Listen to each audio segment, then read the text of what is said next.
žmona Gintė Vėžauskaitė, šį kartą su Christabolitu. Ruošiasi Edgaras. No, Gintė. Christabolito.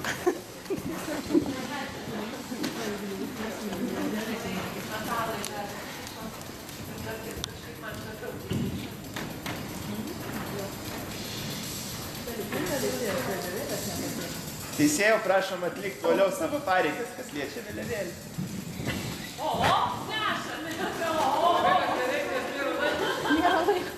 Bet jeigu mums vis tiek reikia turėti laiką. O jeigu bus be persijungimo, kaip tada?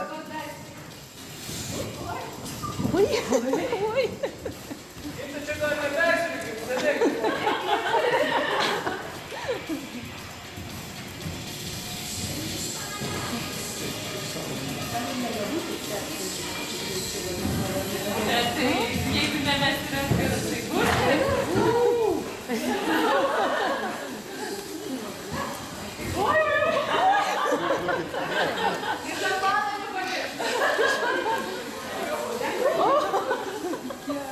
Šampė! Kokia žampė?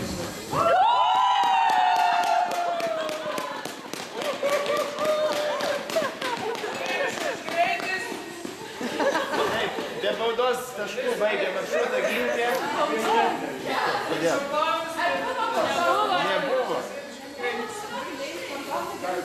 Nebuvo. Tik sakau.